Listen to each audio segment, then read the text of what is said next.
ഇനി റിങ്കിൾ ടോബിന് അല്ലെങ്കിൽ പ്രൊട്ടസ്റ്റന്റ് മിഷണറിമാർക്ക് എങ്ങനെയാണ് തിരുവിതാംകൂറിലേക്ക് പ്രവേശനം കിട്ടിയതെന്ന് അറിയണ്ടേ? അതിൻ്റെ ചരിത്രവും പറയാം. ചരിത്രം ഇഷ്ടം പോലെ കിടക്കുന്നുണ്ട്. ഞാൻ പറഞ്ഞില്ലേ, ഇഷ്ടം പോലെ ചരിത്രമുണ്ട്. അപ്പോൾ ശശികല ടീച്ചറൊക്കെ പറയുന്നത് പോലെ ഹൈന്ദവ രാജാക്കന്മാരുടെ മതസഹിഷ്ണുത കൊണ്ടൊന്നുമല്ല തിരുവിതാംകൂറിലേക്ക് പ്രൊട്ടസ്റ്റന്റ് ക്രിസ്ത്യാനികൾക്ക് പ്രവേശനം കിട്ടിയത്, അല്ലെങ്കിൽ പ്രൊട്ടസ്റ്റന്റ് മിഷണറിമാർക്ക്, ക്രിസ്ത്യാനികൾക്ക് എന്നല്ല, പ്രൊട്ടസ്റ്റന്റ് മിഷണറിമാർക്ക് പ്രവേശനം കിട്ടിയത്. അതിൻ്റെ ചരിത്രം അത് ഞാൻ പറഞ്ഞുതരാം. നിങ്ങളിപ്പോൾ കാണുന്ന ഈ ചിത്രം, ഇതാരുടെ ചിത്രമാണെന്ന് നിങ്ങൾക്ക് മനസ്സിലായോ? അറിയാമോ? നിങ്ങൾക്ക് മനസ്സിലായി കാണുമെന്ന് ഞാൻ വിചാരിക്കുന്നു. ടിപ്പു സുൽത്താൻ്റെ ചിത്രമാണ്. തിരുവിതാംകൂറിൽ പ്രൊട്ടസ്റ്റന്റ് മിഷണറിമാർക്ക് പ്രവേശനം ലഭിക്കുന്നതിനൊരു പ്രധാന കാരണക്കാരൻ ടിപ്പു സുൽത്താൻ ആയിരുന്നു എന്ന് ഞാൻ പറഞ്ഞാൽ നിങ്ങൾ അതെങ്ങനെ എടുക്കും? ഞാൻ തമാശ പറയുകയാണെന്ന് ഒരു പക്ഷേ നിങ്ങൾക്ക് തോന്നിയേക്കും അല്ലേ? പക്ഷെ സംഗതി സത്യമാണ്. ടിപ്പു സുൽത്താൻ അതിലൊരു പ്രധാന പങ്ക് വഹിച്ചിട്ടുണ്ട്. ആ ചരിത്രം രസകരമാണ്. ഈ ചരിത്ര സങ്കീർണമാണ്. അത് കെട്ടുപണഞ്ഞ് കിടക്കുന്നതാണ്, അന്യോന്യം ബന്ധപ്പെട്ടിരിക്കുന്നതാണ്, ഒന്നൊന്നിനോട് കണക്റ്റാണ്. ടിപ്പു സുൽത്താൻ തിരുവിതാംകൂറിനെ ആക്രമിച്ച് കീഴടക്കാൻ പദ്ധതിയിട്ടിരുന്നു. അതിനുവേണ്ടി 1789 ടിപ്പു സുൽത്താൻ തിരുവിതാംകൂർ ലക്ഷ്യമാക്കിയിട്ട് പട നയിക്കുന്നു. അപ്പോൾ അതിനു മുമ്പേ തന്നെ 1766 ഈ ഹൈദരാലിയുടെയും ടിപ്പുവിൻ്റെയും ആക്രമണം, മൈസൂരിൽ നിന്നുള്ള ആക്രമണം എപ്പോൾ വേണമെങ്കിലും തിരുവിതാംകൂറിന് നേരെ ഉണ്ടാകുമെന്ന് പറഞ്ഞിട്ട് അന്നത്തെ തിരുവിതാംകൂർ സൈന്യാധിപനായിരുന്ന ഡിലനോയി രാജാവിനോട് പറഞ്ഞു, ഇതിങ്ങനെയാണെങ്കിൽ നമ്മൾ സൂക്ഷിക്കണം, അതിർത്തി തുറന്നു എടുക്കണം, നമുക്കങ്ങനെ കോട്ടമതിലോ മറ്റൊന്നുമില്ല, അത് തുറന്നു എടുക്കുകയാണ്. അപ്പോൾ അതുകൊണ്ട് ഒരു കോട്ട കെട്ടിയേ പറ്റുകയുള്ളൂ, തടഞ്ഞു നിർത്താൻ പാകത്തിന് ഒരു കോട്ട കെട്ടണം. അപ്പോൾ രാജാവ് അത് സമ്മതിച്ചു. അങ്ങനെ ഡിൽനോയ് വന്ന് സർവേ ഒക്കെ നടത്തിയിട്ട് ഡിൽനോയ് പറഞ്ഞു, ഇത് തിരുവിതാംകൂറിൻ്റെ അതിർത്തിയിലല്ല ഈ കോട്ട കെട്ടേണ്ടത്, ഇത് കൊച്ചി രാജ്യത്ത് കെട്ടണം. കൊച്ചി രാജ്യത്ത് ഇങ്ങനെ ഒരു കോട്ട കെട്ടിയാൽ ഹൈദരാലിയുടെ സൈന്യം അല്ലെങ്കിൽ അവൻ്റെ മകൻ ടിപ്പു വന്നിട്ട് ആക്രമിക്കുകയും കോട്ട തകർക്കുകയൊക്കെ ചെയ്താൽ, തകർക്കാൻ ബുദ്ധിമുട്ടായിരിക്കും, നമുക്ക് തടയാനൊക്കെ പറ്റും, കോട്ടയുള്ളത് കൊണ്ട് കുറേ തടഞ്ഞു നിർത്താൻ പറ്റും. പക്ഷേ എങ്ങാനും തടഞ്ഞാൽ തന്നെയും അവൻ കാലെടുത്ത് വെക്കേണ്ടത് തിരുവിതാംകൂർ രാജ്യത്തിലേക്കായിരിക്കരുത്, അത് കൊച്ചി രാജ്യത്തിലേക്കായിരിക്കണം. പിന്നെ കൊച്ചി രാജ്യവും കടന്നിട്ട് വേണം തിരുവിതാംകൂറിലേക്ക് വരാൻ. അപ്പോഴേക്കും നമുക്ക് സമയം ഉണ്ടാവും, കുറേയും കൂടെ സമയം കിട്ടും, നമുക്ക് എന്തെങ്കിലും മറ്റ് രക്ഷാമാർഗ്ഗങ്ങൾ നോക്കാം എന്നൊക്കെ പറഞ്ഞിട്ട് ഇത് കൊച്ചി രാജ്യത്ത് കെട്ടി. ആ ചെറിയ കോട്ടയൊന്നുമല്ല, 48 കിലോമീറ്റർ നീളമുള്ള കോട്ടയാണ്. 48 കിലോമീറ്റർ വലിയ ഒരു കോട്ട. അതിനെ അറിയപ്പെടുന്നത് നെടുങ്കോട്ട എന്നാണ്. നെടുങ്കോട്ട ഇന്നത്തെ ഈ കൊടുങ്ങല്ലൂരിനടുത്തുള്ള കോട്ടപ്പുറം മുതൽ നമ്മുടെ അതിരപ്പള്ളിയുടെ താഴ്ഭാഗം വരെ നീണ്ടു കിടക്കുന്ന ഒരു വലിയ കോട്ട. കോട്ട എന്ന് പറയുമ്പോൾ കരിങ്കല്ലുകൊണ്ടൊക്കെ കെട്ടിയ കോട്ട എന്ന് വിചാരിക്കരുത്, മണ്ണെടുത്ത് കെട്ടിയതാണ്, മണ്ണ് കൊണ്ടുള്ള കോട്ടയാണ്. അപ്പോൾ ഈ ഭാഗത്ത് നിന്ന് മണ്ണെടുക്കുന്നതനുസരിച്ച് ഇവിടെ വലിയ കിടങ്ങുണ്ടായി വരും. ഈ കിടങ്ങിൻ്റെ ഇപ്പുറത്ത് നല്ല ഉയരത്തിൽ കോട്ട, അതിൻ്റെ മുകളിൽ പീരങ്കിയും മറ്റും, പീരങ്കി പിന്നെ അമ്പുമില്ലും മറ്റു സാധനങ്ങൾ ഇതൊക്കെ സജ്ജമാക്കി വെച്ചിരിക്കുകയാണ്. അപ്പോൾ ഈ കിടങ്ങ് കടന്നിട്ട് വേണം ഇങ്ങോട്ടേക്ക് വരാൻ. അപ്പോൾ ഇവർക്ക് മുകളിൽ നിന്ന് ആക്രമിച്ച് ഇവരെ തുരത്താൻ പറ്റും. ആ രീതിയിലാണ് ഈ നെടുങ്കോട്ട പണിതത്. അപ്പോൾ അതൊരു വലിയ ശക്തിദുർഗമായിട്ട് തന്നെ നിന്നു. മറ്റ് ശത്രുക്കളിൽ നിന്ന്, ഇങ്ങോട്ടേക്ക് വരുന്ന ശത്രുക്കളിൽ നിന്ന് തടഞ്ഞു നിർത്തുന്ന ഒരു ശക്തിദുർഗമായിട്ട് തന്നെയാണ് നിന്നത്. ടിപ്പു പലവട്ടം ഈ കോട്ട മുറിക്കാനൊക്കെ ശ്രമിക്കുന്നുണ്ട്, അവസാനം പലവട്ടം പരാജയം അടയുന്നുണ്ട്. എങ്കിലും അവസാനം 1790 ടിപ്പു നെടുങ്കോട്ട തകർത്തു. അത് കഴിഞ്ഞിട്ട് പിന്നെ കൊച്ചി രാജ്യത്തേക്ക് വരുന്നു, പിന്നെ ആലുവ വരെ എത്തുന്നു. അതിനിടയിൽ ധാരാളം പേരെ കൊല്ലുന്നു, പല കാര്യങ്ങളും ചെയ്യുന്നുണ്ട്, ക്രൂരതകളുടെ അങ്ങേയറ്റം അതൊക്കെ ടിപ്പു ചെയ്യുന്നുണ്ട്, പറയാനിപ്പോൾ സമയമില്ല. അപ്പോൾ ഇങ്ങനെ ടിപ്പു നെടുങ്കോട്ടയൊക്കെ തകർത്തു എന്നൊക്കെ വന്നു കഴിഞ്ഞപ്പോൾ ഈ തിരുവിതാംകൂർ രാജ്യം അല്ലെങ്കിൽ തിരുവിതാംകൂർ രാജാവ് ബ്രിട്ടീഷുകാരുടെ സഹായം തേടുകയാണ്. മദ്രാസിൽ അവിടുത്തെ മദ്രാസ് ഗവർണറോട് സഹായം തേടുകയാണ്. അപ്പോൾ ഇവർ തമ്മിൽ കച്ചവട സഖ്യമുണ്ട്. തിരുവിതാംകൂറും ബ്രിട്ടനും ഈസ്റ്റ് ഇന്ത്യ കമ്പനിയും തമ്മിൽ കച്ചവട സഖ്യമുണ്ട്. അപ്പോൾ അതുകൊണ്ട് സഹായം തേടുകയാണ്, ഞങ്ങളെ ടിപ്പു ആക്രമിക്കാൻ വരുന്നു, സഹായിക്കണം, രക്ഷിക്കണം എന്ന് പറഞ്ഞുകൊണ്ട് ഔദ്യോഗികമായ സഹായ അഭ്യർത്ഥന നടത്തുകയാണ്. അപ്പോൾ ബ്രിട്ടീഷുകാർ അവിടുത്തെ അന്നത്തെ ബ്രിട്ടീഷ് ഗവർണർ അയാൾ വലിയ ഇതിനൊന്നും ശ്രദ്ധയൊന്നും കൊടുത്തില്ല. കാരണം പുള്ളി റിട്ടയറായി തിരിച്ച് ഇംഗ്ലണ്ടിലേക്ക് ബ്രിട്ടനിലേക്ക് മടങ്ങിപ്പോകേണ്ടതാണ്. അപ്പോൾ യുദ്ധം ഉണ്ടായിക്കഴിഞ്ഞാൽ ഉറപ്പായിട്ടും ഇരുപക്ഷത്തെ ആൾക്കാർ കൊല്ലപ്പെടും. ബ്രിട്ടീഷ് പട്ടാളക്കാരൊക്കെ കൊല്ലപ്പെട്ട് കഴിഞ്ഞാൽ പിന്നെ അവിടെ പാർലമെൻറ്റിൻ്റെ അന്വേഷണമൊക്കെ ഉണ്ടാവും. ആ പാർലമെൻറ്റ് കമ്മീഷൻ്റെ മുമ്പിൽ ഹാജരാകണം, മൊഴി കൊടുക്കണം, അങ്ങനെയൊക്കെയാണ്. അപ്പോൾ റിട്ടയർഡ് ലൈഫ് ആകെ പിന്നെ ഇതിനു വേണ്ടി പോകേണ്ടി വരും വെച്ചിട്ട് പുള്ളി ഇതിനൊന്നും ചെവി കൊടുത്തില്ല. ഇവർ കുറേ സഹായഭ്യർത്ഥനയൊക്കെ നടത്തി, പുള്ളി അതൊന്നും കേട്ട ഭാവം നടിച്ചില്ല. അവസാനം ഇവർ കൽക്കത്തയിലേക്ക് എഴുതും. അന്നാണ് കൽക്കത്തയാണ് ഡൽഹി അല്ല, കൽക്കത്തയാണ് ബ്രിട്ടീഷ് ഇന്ത്യയുടെ തലസ്ഥാനം. അപ്പോൾ കൽക്കത്തയിൽ എഴുതി കഴിഞ്ഞപ്പോൾ അവരാണെന്നുണ്ടെങ്കിൽ ഇവരുടെ കച്ചവട സഹായിയാണ്, സഖ്യം ഉണ്ട്, അതുകൊണ്ട് ഇവരെ സഹായിക്കേണ്ടതുണ്ട് എന്ന് പറഞ്ഞ് മദ്രാസിലേക്ക് എഴുതും, എത്രയും പെട്ടെന്ന് സഹായിക്കണമെന്നൊക്കെ പറഞ്ഞു. പക്ഷേ എന്നിട്ടും പുള്ളി അനങ്ങില്ല, അവിടുത്തെ ഗവർണർ അനങ്ങില്ല. പിന്നെ അയാളെ മാറ്റി വേറൊരു ഗവർണറൊക്കെ വരും. അപ്പോഴേക്കും ആ പുതിയ ഗവർണർ വന്നപ്പോൾ അയാൾ നോക്കിയപ്പോൾ അവിടെ നിന്ന് സൈന്യത്തെ അയച്ച് ആ സൈന്യം തിരുവിതാംകൂറിലേക്ക് എത്തുമ്പോഴേക്കും ടിപ്പുവിൻ്റെ സൈന്യവും തിരുവിതാംകൂറിലെത്തും.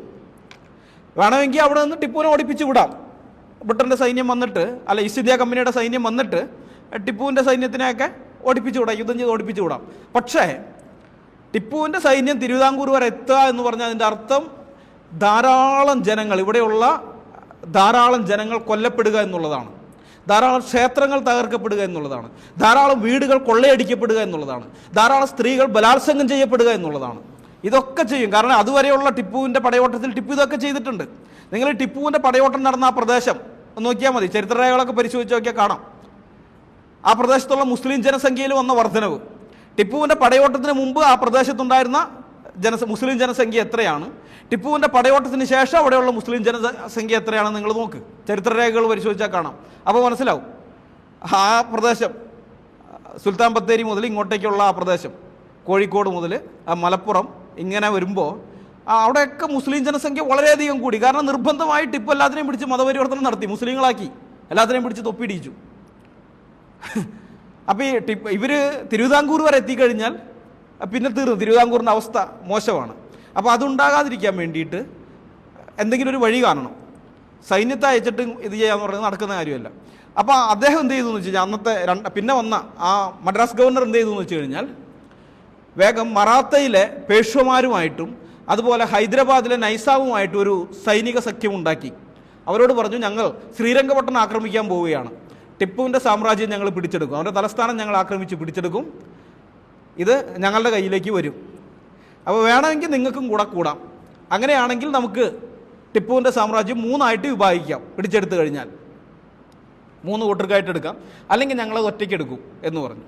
അപ്പോൾ അവർ നോക്കിക്കഴിഞ്ഞപ്പോൾ ഈ ടിപ്പുവിൻ്റെ സാമ്രാജ്യം എന്ന് പറയുന്നത് അവരുടെ അതിർത്തിയാണ്. അപ്പോൾ അവിടെ ബ്രിട്ടീഷുകാർ വരുന്നത് അവർക്കത്ര സഹായകരമായിരിക്കില്ല, നല്ലതായിരിക്കില്ല. അപ്പോൾ അതുകൊണ്ട് അത് ഞങ്ങളുടെ കയ്യിൽ തന്നെ ഇരിക്കണം എന്ന് വെച്ചിട്ട് അവരും പറഞ്ഞു ശരി ഞങ്ങളും കൂടാം എന്ന് പറഞ്ഞ് ഇങ്ങനെ ഈ 3 കൂട്ടരും കൂടി ചേർന്നിട്ട് ശ്രീരംഗപട്ടണത്തിന് നേരെ പട നയിക്കുകയാണ്. അങ്ങനെ ശ്രീരംഗപട്ടണത്തെ ഉപരോധിച്ചു. ഇതാണ് 3-ാം ആംഗ്ലോ മൈസൂർ യുദ്ധം എന്ന ചരിത്രത്തിൽ അറിയപ്പെടുന്നത്. അപ്പോൾ ഈ ശ്രീരംഗപട്ടണത്തിന് നേരെയുള്ള ഉപരോധം ടിപ്പു അറിഞ്ഞു, ആലുവയിൽ കിടക്കുന്ന ടിപ്പു അറിഞ്ഞു. അപ്പോൾ സ്വന്തം തലസ്ഥാനം സംരക്ഷിക്കാൻ വേണ്ടി ടിപ്പു ഉടനെ തന്നെ തിരുവിതാംകൂറിനെ ആക്രമിക്കുന്നതൊക്കെ വിട്ടിട്ട് തിരിച്ചു പോവുകയാണ്, ഉടനെ തന്നെ ഓടിപ്പോവുകയാണ്. അങ്ങനെ അവിടെ ചെന്ന് അവരുമായിട്ട് യുദ്ധവും, പിന്നെ മനസ്സിലായി യുദ്ധത്തിൽ ജയിക്കാൻ പറ്റില്ല, പിന്നെ കരാറൊക്കെ എഴുതി ഉണ്ടാക്കും. ശ്രീരംഗപട്ടണ സന്ധി 1792 ബ്രിട്ടീഷുകാരുമായിട്ടൊരു സമാധാന സന്ധി ഉണ്ടാക്കുകയാണ്. അതിൻ്റെ ഭാഗമായിട്ടാണ് ടിപ്പുവിൻ്റെ കൈവശമിരുന്ന മംഗലാപുരവും മലബാറും കുടകും ആ പ്രദേശം മുഴുവൻ ഈ ബ്രിട്ടീഷുകാരുടെ കയ്യിലേക്ക് കിട്ടുന്നത്.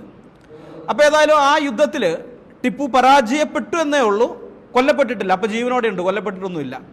അപ്പോൾ ടിപ്പു അപ്പോഴും ജീവനോടെ ഉള്ളത് കൊണ്ട് ഭാവിയിൽ ടിപ്പുവിൽ നിന്നും ഉണ്ടാകാനിടയുള്ള ആക്രമണങ്ങളിൽ നിന്നും തിരുവിതാംകൂർ രാജ്യത്തെ സംരക്ഷിക്കാൻ അന്നത്തെ തിരുവിതാംകൂർ രാജാവായിരുന്നു ധർമ്മരാജ, അതായത് കാർത്തിക തിരുനാൾ രാമവർമ്മ മഹാരാജാവ്. അദ്ദേഹത്തിൻ്റെ താല്പര്യപ്രകാരം ബ്രിട്ടീഷ് ഈസ്റ്റ് ഇന്ത്യ കമ്പനിയുടെ ഒരു സൈനിക സംഘം അല്ലെങ്കിൽ ഒരു സൈനിക വ്യൂഹം തിരുവിതാംകൂറിൽ സ്ഥിരമായി തങ്ങാനുള്ള വ്യവസ്ഥ ചെയ്തു. രാജാവ് തന്നെയാണ് പറയുന്നത്, രാജാവ് മുൻകൈ എടുത്തിട്ട് പറയുകയാണ്, ഈസ്റ്റ് ഇന്ത്യ കമ്പനിയുടെ ഒരു സൈന്യം ഇവിടെ ഉണ്ടെങ്കിൽ ടിപ്പു ഞങ്ങൾ ആക്രമിക്കാൻ ഇനി ധൈര്യപ്പെടുകയില്ല, അതുകൊണ്ട് ഒരു സൈന്യത്തെ ഇവിടെ നിർത്തണം, അവർക്ക് വേണ്ടുന്ന എല്ലാ ചെലവും, അവരുടെ സാലറി അടക്കമുള്ള എല്ലാ ചെലവും ഞങ്ങൾ കൊടുക്കാം, ഭക്ഷണമൊക്കെ ഞങ്ങൾ കൊടുക്കാം, അതുകൂടാതെ ഈസ്റ്റ് ഇന്ത്യ കമ്പനിക്ക് വർഷാവർഷം ഞങ്ങൾ 4 ലക്ഷം രൂപ കപ്പം തരികയും ചെയ്യാം എന്ന് ഇത് രാജാവായിട്ട് അങ്ങോട്ട് പറഞ്ഞതാണ്. ഇതിപ്പോൾ നമുക്കറിയാം, ഈ ഗൾഫ് നാടുകളിൽ അമേരിക്കയുടെ സൈനിക താവളങ്ങൾക്ക് അവർ മണ്ണ് കൊടുത്തിരിക്കുന്നത് എന്തിനാണ്? അമേരിക്കൻ സൈനിക താവളം അവിടെ ഉണ്ടെങ്കിൽ മറ്റു രാജ്യങ്ങൾ തങ്ങളെ ആക്രമിക്കുകയില്ല. പ്രത്യേകിച്ച് ഇറാൻ പോലെയുള്ള രാജ്യങ്ങൾ, ഇസ്ലാമിക ഭീകരത പ്രോത്സാഹിപ്പിക്കുന്ന മറ്റു രാജ്യങ്ങൾ, പിന്നെ തീവ്രവാദി സംഘങ്ങളുടെ ഇവരുടെയൊക്കെ ആക്രമണത്തെ തടയാൻ അമേരിക്കൻ സൈനികരുടെ സാന്നിധ്യം സഹായിക്കും. അപ്പോൾ അതേപോലെ തന്നെയാണ് ഇവിടുത്തെ രാജാവും ചിന്തിച്ചത്, ബ്രിട്ടീഷ് സൈന്യം ഇവിടെ തങ്ങണം. അപ്പോൾ അതിനുവേണ്ടി 1795 തിരുവിതാംകൂറും ബ്രിട്ടീഷ് ഈസ്റ്റ് ഇന്ത്യ കമ്പനിയും കൂടി ഒരു കരാറൊക്കെ ഒപ്പുവയ്ക്കുന്നുണ്ട്. അങ്ങനെ ആ 75-ലെ ആ ഉടമ്പടിയെ തുടർന്ന് ബ്രിട്ടീഷ് ഈസ്റ്റ് ഇന്ത്യ കമ്പനിയുടെ താല്പര്യങ്ങൾ സംരക്ഷിക്കുന്നതിനും സൈനിക സഹായ വ്യവസ്ഥകൾ നിരീക്ഷിക്കുന്നതിനുമായിട്ട് ഒരു ഉദ്യോഗസ്ഥനെ കമ്പനി നിയമിക്കുകയാണ്.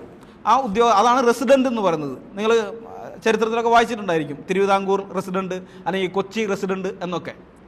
അപ്പോൾ കമ്പനിയുടെ ഭാഗത്തു നിന്നുള്ള ഉദ്യോഗസ്ഥനാണ് ഈ റെസിഡൻ്റ് എന്ന് പറയുന്നത്, ബ്രിട്ടീഷ് റെസിഡൻറ്റ്.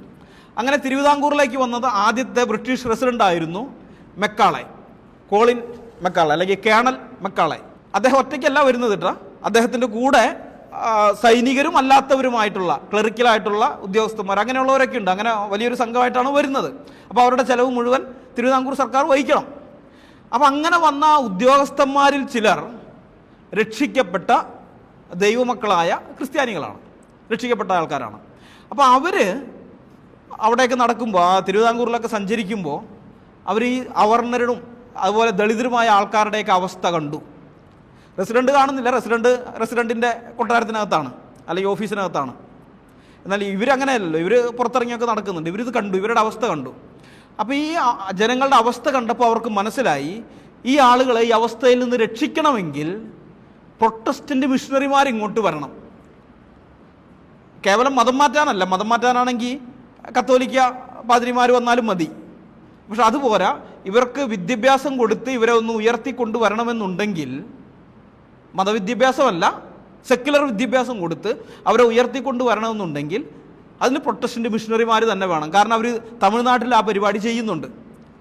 സീഗൻപാളൊക്കെ 1715 ആ കാലഘട്ടത്തിലെ തന്നെ അവിടെ സ്കൂളുകളൊക്കെ പണിതിട്ടുണ്ട് തമിഴ്നാട്ടിൽ. അപ്പോൾ അതുപോലെയുള്ള കാര്യങ്ങൾ ചെയ്യണമെങ്കിൽ പ്രൊട്ടസ്റ്റൻ്റ് മിഷണറിമാർ വരണം, എന്നാലേ പറ്റുകയുള്ളൂ. അങ്ങനെ വിദ്യാഭ്യാസമൊക്കെ ലഭിച്ചാൽ മാത്രമേ ഇവർക്കൊരു ഉന്നതി ഉണ്ടാവുകയുള്ളൂ, ഒരു ഉയർച്ച ഉണ്ടാവുകയുള്ളൂ. അല്ലാത്ത കാലത്തോളം ഇവരെന്നും കുന്നും ഈ ബ്രാഹ്മണരുടെ കീഴിൽ ഇങ്ങനെ കിടക്കേണ്ടി വരും. ഈ അതിക്രമങ്ങൾ നമ്മളിപ്പോൾ മുമ്പേ വായിച്ചു കേട്ടല്ലോ, ഇവർ അനുഭവിച്ച അവരുടെ ജീവിത അവസ്ഥകളൊക്കെ. അപ്പോൾ അതിങ്ങനെ തുറന്നുകൊണ്ടേ ഇരിക്കേണ്ടി വരും. അപ്പോൾ അതുണ്ടാകാതിരിക്കണമെങ്കിൽ ഇവർക്ക് വിദ്യാഭ്യാസം ലഭിക്കണം. അതിന് പ്രൊട്ടസ്റ്റൻ്റ് മിഷണറിമാർ ഇങ്ങോട്ട് വരണം. അപ്പം അങ്ങനെ വരണമെങ്കിൽ തിരുവിതാംകൂറിലേക്ക് പ്രൊട്ടസ്റ്റൻ്റ് മിഷണറിമാരെ പ്രവേശിപ്പിക്കില്ല എന്ന സർക്കാർ നയം എടുത്തു കളയണം. അപ്പം അങ്ങനെ അത് എടുത്തു കളയാൻ അവരെ പ്രേരിപ്പിക്കാൻ പറ്റുന്ന ഒരാളേ ഉള്ളൂ, അത് റെസിഡൻ്റാണ്. അതുകൊണ്ട് അവരെന്ത് ചെയ്തു, കേണൽ മക്കാളയെ പിന്നെ അതിനു വേണ്ടി ഉത്സാഹിപ്പിക്കുകയാണ്. അദ്ദേഹത്തോട് ഈ കാര്യങ്ങളൊക്കെ പറഞ്ഞ് ജനങ്ങളുടെ അവസ്ഥയൊക്കെ പറഞ്ഞ് ഇവിടേക്ക് മിഷണറിമാരെ കൊണ്ടുവരാനുള്ള വഴി എങ്ങനെയെങ്കിലും ചെയ്യണം എന്നൊക്കെ പറഞ്ഞ് അദ്ദേഹത്തെ ഉത്സാഹിപ്പിക്കുകയാണ്. അപ്പോൾ ഈ മെക്കാളെ ഫാമിലി ഉള്ളവർ അവർ അടിമത്തത്തിനെതിരായിട്ടുള്ള ആളുകളാണ്. നമുക്കറിയാം, ബ്രിട്ടനിൽ അടിമത്തം നിരോധിക്കാൻ വേണ്ടിയിട്ട് ഏറ്റവും കൂടുതൽ പൊരുതിയ ആൾ വില്യം വിൽബർഫോഴ്സാണ്. പാർലമെൻറ്റേറിയൻ ആയിരുന്നു. പാർലമെൻറ്റിൽ 100 കണക്കിന് ബില്ല് അദ്ദേഹം കൊണ്ടുവന്നിരുന്നു. ആദ്യം ബ്രിട്ടനിൽ അടിമത്തം നിരോധിക്കണം, പിന്നെ ബ്രിട്ടീഷ് കോളനികളിൽ അടിമത്തം നിരോധിക്കണം, ബ്രിട്ടീഷ് കപ്പലുകൾ അടിമകളെ കൊണ്ടുപോകാൻ പാടില്ല. ഇങ്ങനെ പടിപടിയായിട്ട് അദ്ദേഹം ഈ അടിമക്കച്ചവടത്തിനെതിരായിട്ടുള്ള ബില്ലുകൾ കൊണ്ടുവരുന്നുണ്ട്. 100 കണക്കിന് ബില്ലുകൾ കൊണ്ടുവരുന്നുണ്ട്. അവസാനമൊക്കെയാണ് ഇത് പാസ്സാകുന്നത്. പക്ഷേ അദ്ദേഹം കൊണ്ടുവന്നു. മരിക്കുന്നതിന് 3 വർഷം മുമ്പാണ് പാസ്സാകുന്നത്. ചെറുപ്പത്തിലേ തുടങ്ങിയതാണ്. 10-22 വയസ്സുള്ളപ്പോഴേ അദ്ദേഹം പാർലമെൻറ്റേറിയനായിട്ട് അപ്പോഴേ തുടങ്ങിയ പരിപാടിയാണ്. വാർദ്ധക്യത്തിലാണ് അതെല്ലാം നടക്കുന്നത്. അപ്പോൾ അങ്ങനെ ആ വില്യം വിൽബർഫോഴ്സിനോടൊപ്പം നിന്ന് അടിമത്തത്തിനെതിരെ പൊരുതിയ ആ ഫാമിലിയിൽപ്പെട്ട ആൾക്കാരാണ് മെക്കാളെമാർ. വേറൊരു മെക്കാളെ നമുക്കറിയാം, ഇവിടുത്തെ വിദ്യാഭ്യാസത്തിൻ്റെ കാര്യത്തിൽ, ഇന്ത്യയിൽ വിദ്യാഭ്യാസം മാത്രമല്ല നീതിന്യായ വ്യവസ്ഥയുടെ കുറ്റകൃത്യങ്ങളൊക്കെ ഇപ്പോൾ അദ്ദേഹം മെക്കാളെ എന്ന് എഴുതിയുണ്ടാക്കിയ ആ നിയമമാണ് ഇപ്പോൾ ഭാരതീയ ന്യായ സംഹിതയായിട്ട് മാറ്റുന്നത്. 100 ചില്ലാൻ വർഷത്തോളം നിലനിന്ന ആ IPC, അതൊക്കെ ഈ മറ്റേ മെക്കാളെ, അത് ഇദ്ദേഹത്തിൻ്റെ സഹോദരൻ്റെ മോനാണ്. അതായത് തിരുവിതാംകൂറിലെ മെക്കാളെ അദ്ദേഹത്തിൻ്റെ ചിറ്റപ്പൻ, മറ്റേത് അനന്തരവൻ. അവർ രണ്ടുപേരുമാണ്. അങ്ങനെയാണ്. അപ്പോൾ ഈ മെക്കാളെ ഫാമിലി ഇങ്ങനെയാണ്, അടിമത്തത്തിനെതിരായിട്ട് നിലകൊള്ളുന്ന ഫാമിലിയാണ്. ഏഷ്യയിലെയും ആഫ്രിക്കയിലെയും ഒക്കെ ബ്രിട്ടീഷ് കോളനികളിലെ ജനങ്ങളെ പിടിച്ച് അടിമകളാക്കുന്നതിനെതിരെ ഈ വില്യം വിൽബർഫോഴ്സിനൊപ്പം നിന്ന് പൊരുതിയ കുടുംബക്കാരാണ്. അപ്പോൾ അതുകൊണ്ട് തന്നെ തിരുവിതാംകൂറിലെ ഈ നാടാർമാരുടെയും ഈഴവരുടെയും പുലയരുടെയും ഒക്കെ ദയനീയാവസ്ഥ കണ്ട കേണൽ മെക്കാളെ മുൻകൈയെടുക്കുകയാണ്. പ്രൊട്ടസ്റ്റൻ്റ് മിഷണറിമാരെ ഇങ്ങോട്ടേക്ക് കൊണ്ടുവരണം. അതിന് വേണ്ടിയിട്ടുള്ള അനുവാദം രാജാവിൽ നിന്ന് നേടിയെടുക്കാൻ വേണ്ടി അദ്ദേഹം കുറേ ശ്രമിക്കുന്നു. അവസാനം അനുവാദം കിട്ടുകയും ചെയ്യും. ബ്രാഹ്മണരൊക്കെ വളരെ ശക്തമായിട്ട് അതിനെ എതിർത്തിരുന്നു. പക്ഷേ ആ എതിർപ്പിനെയൊക്കെ മറികടന്ന് മെക്കാളെ അനുവാദം നേടിയെടുക്കുകയാണ്. അങ്ങനെയാണ് LMS മിഷണറിയായ വില്യം തോബിയാസ് റിങ്കിൾടോപ്പ് തിരുവിതാംകൂറിലേക്ക് മിഷണറിയായിട്ട് വരുന്നത്. ഇപ്പോൾ അതിൻ്റെ ചരിത്രം നിങ്ങൾക്ക് മനസ്സിലായല്ലോ. അവരെ താല്പര്യത്തോടെ ഇങ്ങോട്ടേക്ക് സ്വാഗതം ചെയ്തതല്ല, മതസഹിഷ്ണുത കൊണ്ട് അല്ലെങ്കിൽ മതസൗഹാർദ്ദം കൊണ്ട് കയറി വരൂ, നിങ്ങൾ നിങ്ങളുടെ ഇഷ്ടമുള്ള മതം പ്രചരിപ്പിച്ചോളൂ എന്നും പറഞ്ഞ് വിളിച്ചതൊന്നുമല്ല. വരാതിരിക്കാനുള്ള എല്ലാ പണിയും നോക്കിയിട്ടുണ്ട്, കടന്നു വരാതിരിക്കാനുള്ള അവരെ കൊണ്ട് ചെയ്യാൻ പറ്റുന്ന എല്ലാ കാര്യവും ചെയ്തിട്ടുണ്ട്. പക്ഷെ എന്നിട്ടും നിവൃത്തിയില്ലാതെ വരേണ്ടി വന്നു. അത് ടിപ്പു ആക്രമിച്ചതുകൊണ്ടാണ് ബ്രിട്ടീഷുകാരുമായിട്ട്, ഈസ്റ്റ് ഇന്ത്യ കമ്പനിയുമായിട്ട് ഉടമ്പടി ചെയ്തത്. അതുകൊണ്ടാണ് കേണൽ മെക്കാളെ അങ്ങോട്ട് വന്നത്. അതുകൊണ്ടാണ് വില്യം റിംഗിൾടോവിന് അങ്ങോട്ട് വരാൻ പറ്റിയത്.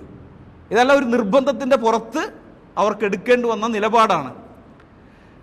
ഈ പി ശങ്കുണ്ണി മേനോൻ തിരുവിതാംകൂർ ചരിത്രം എന്ന് പറയുന്ന പുസ്തകം എഴുതിയിട്ടുണ്ട്. ശങ്കുണ്ണി മേനോൻ ഒരു സർക്കാർ ഉദ്യോഗസ്ഥനായിരുന്നു, തിരുവിതാംകൂറിലെ സർക്കാർ ഉദ്യോഗസ്ഥനാണ്, ദിവാൻ പേഷ്കാർ ആയിരുന്നു.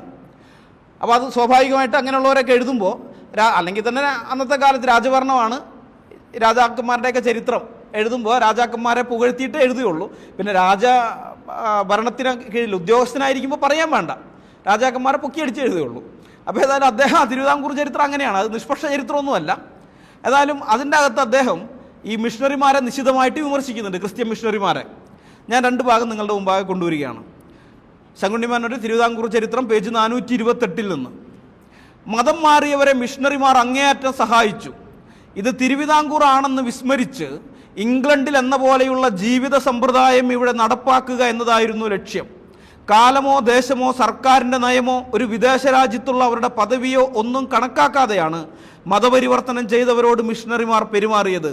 അവർക്ക് തികഞ്ഞ സ്വാതന്ത്ര്യം നൽകി. ശങ്കുണ്ണി മേനോൻ തിരുവിതാംകൂർ ചരിത്രം പേജ് 428.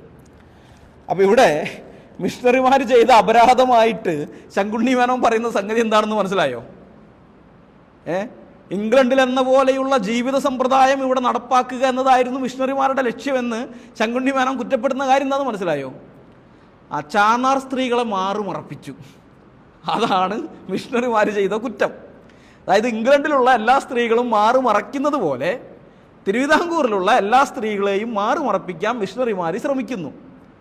അത് ശരിയല്ല. കാരണം ഇത് ഇംഗ്ലണ്ടല്ല, ഇത് ആർഷ സംസ്കാരം നിലനിൽക്കുന്ന ഹിന്ദു രാഷ്ട്രമായ തിരുവിതാംകൂറാണ്.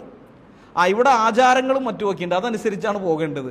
ആ ആചാരങ്ങൾക്ക് വിരുദ്ധമായിട്ട് ഇവർ പ്രവർത്തിച്ചത് ശരിയല്ല എന്നാണ് അദ്ദേഹത്തിൻ്റെ കുറ്റാരോപണം. സാമുവൽ മറ്റീർ എഴുതിയ വേറൊരു പുസ്തകമുണ്ട്, ലാൻഡ് ഓഫ് ചാരിറ്റി. അതാണ് ആദ്യം എഴുതുന്നത്, ലാൻഡ് ഓഫ് ചാരിറ്റി, ധർമ്മരാജ്യം.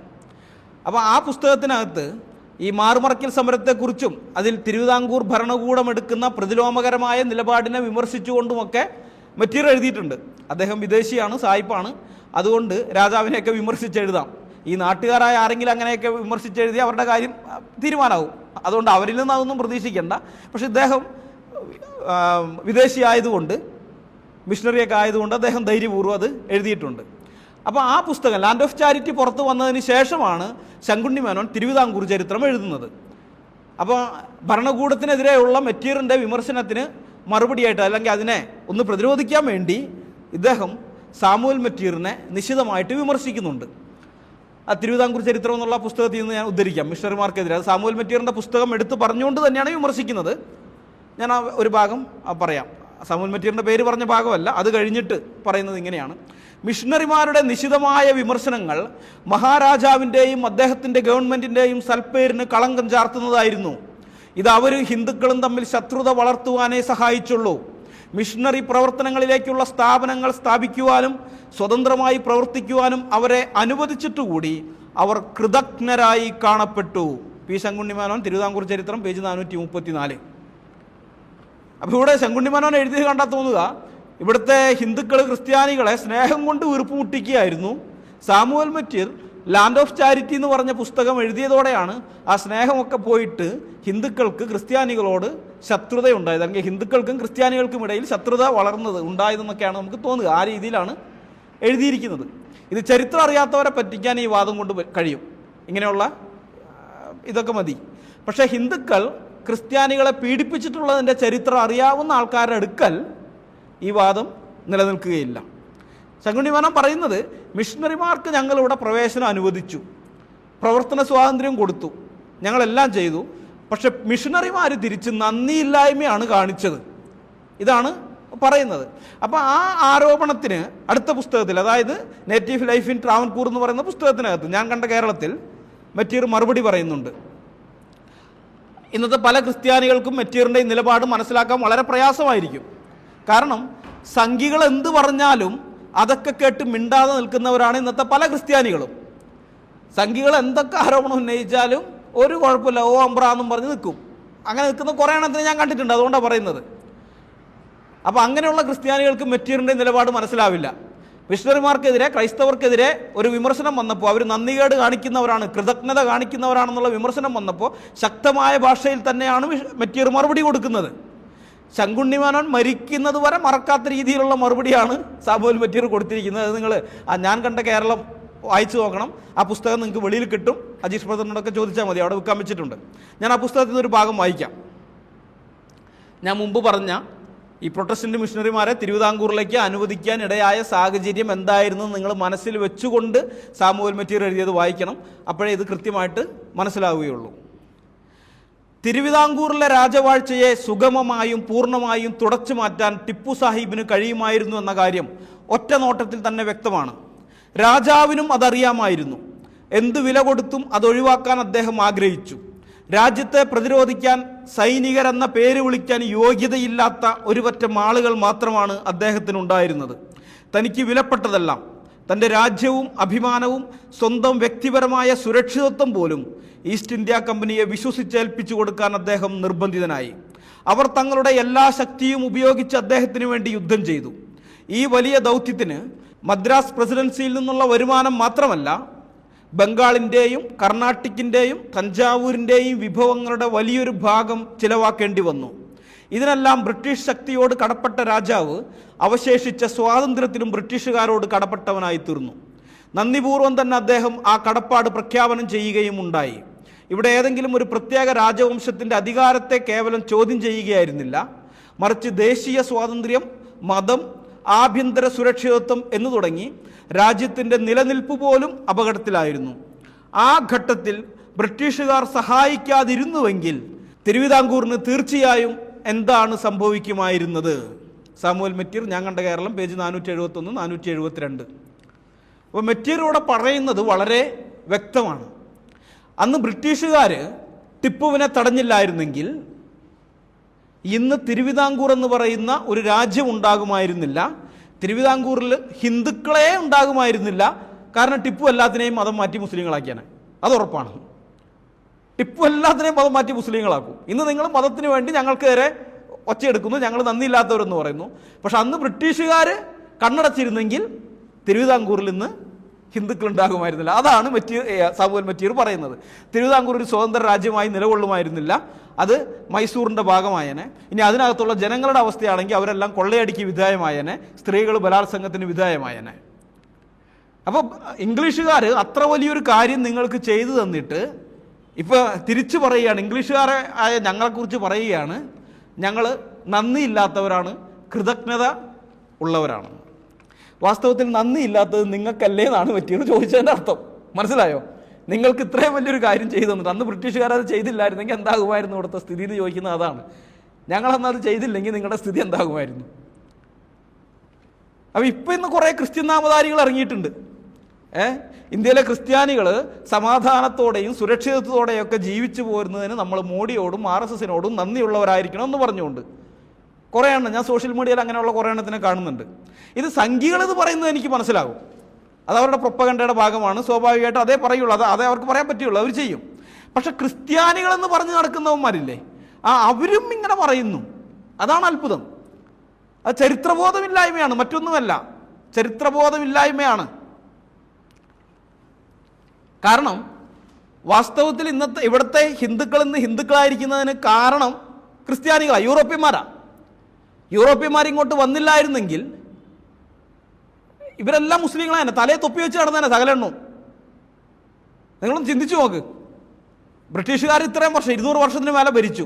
എന്നിട്ട് അവർ പോകുന്ന സമയത്ത് ഇവിടെ ക്രിസ്ത്യാനികൾ എത്ര ശതമാനമുണ്ട്? 3.5% ക്രിസ്ത്യാനികളെ ഉണ്ടായിരുന്നുള്ളൂ അന്ന്.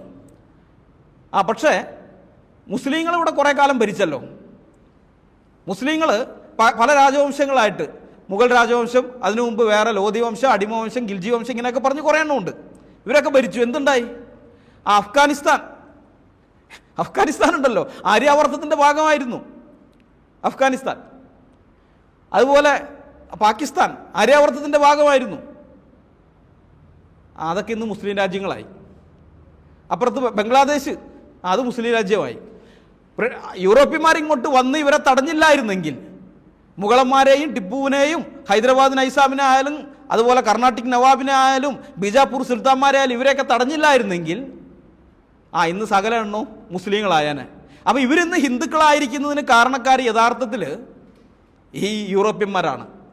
അപ്പോൾ ക്രിസ്ത്യാനികൾ അവരോട് നന്ദി പറയണം, ഇവിടെ സമാധാനത്തോടെ ജീവിക്കുന്നതിന് നന്ദി പറയണമെന്നൊക്കെ പറഞ്ഞു വരുമ്പോൾ തിരിച്ച് ഞങ്ങൾക്ക് പറയാനുള്ളത് ഇതാണ്: നിങ്ങളിന്ന് ഹിന്ദുക്കളായിരിക്കുന്നതിന് നിങ്ങൾ ആദ്യം ക്രിസ്ത്യാനികളോട് നന്ദി പറ.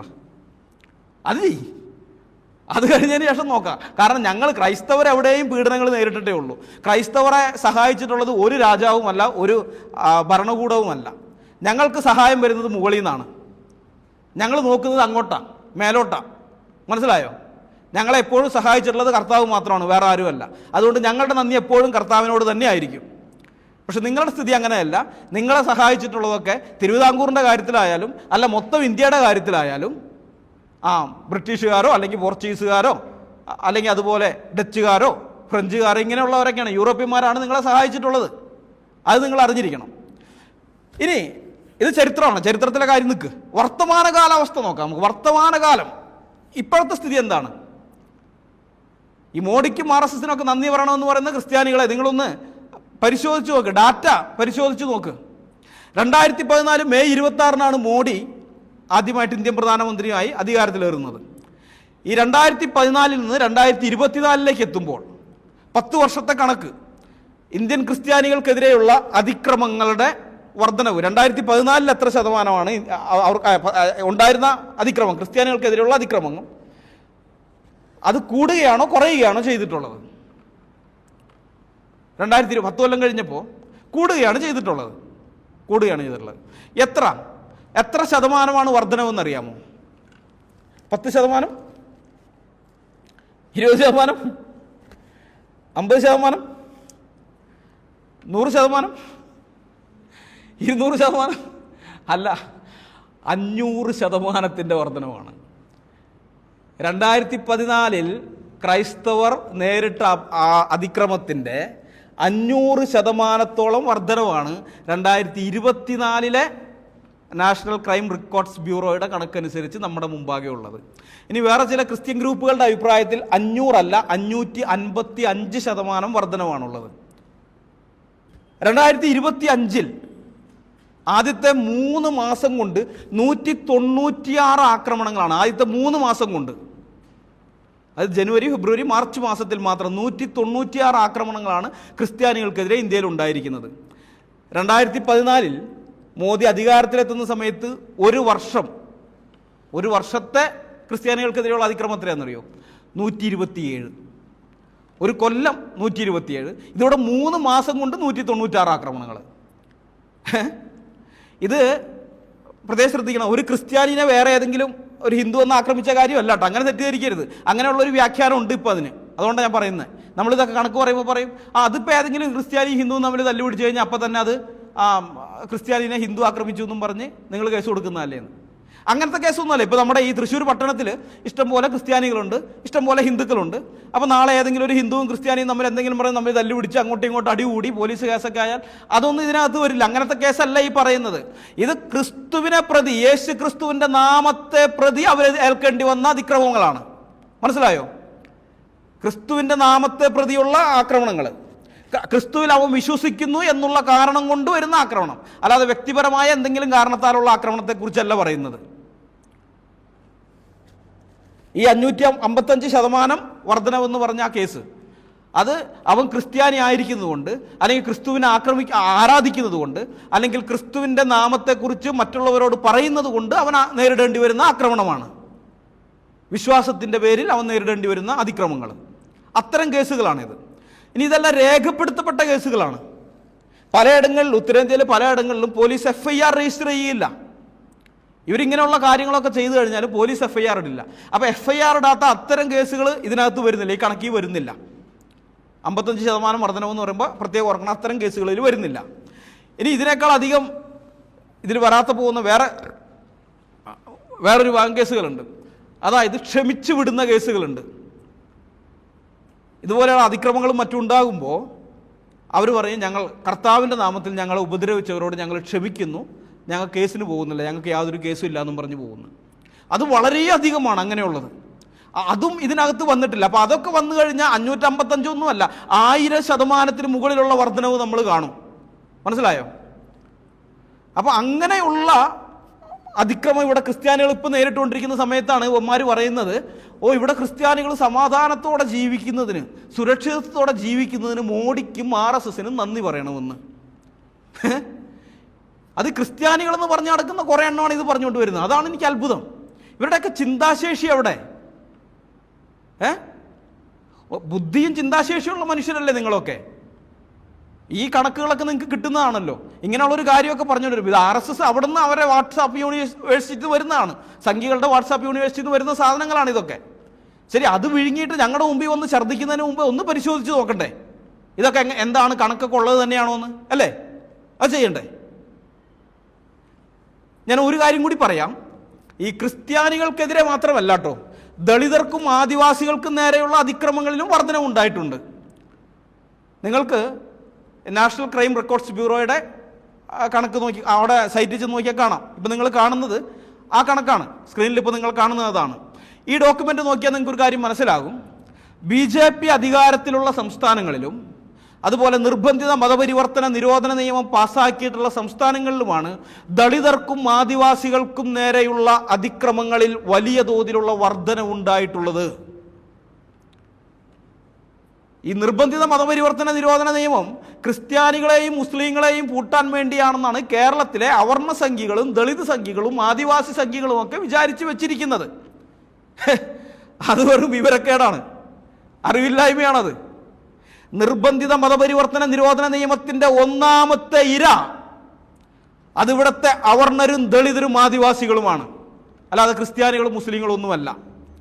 പഴയ ആർഷ സംസ്കാര കാലഘട്ടത്തിൽ നിങ്ങളുടെയൊക്കെ പൂർവികരോട് ഇടപെട്ടിരുന്നത് പോലെ ഇന്ന് ദളിതരോടും അവർണരോടും ആദിവാസികളോടും സവർണർ ഇടപെടാതിരിക്കുന്നതിൻ്റെ കാരണം എന്താണെന്നറിയാമോ?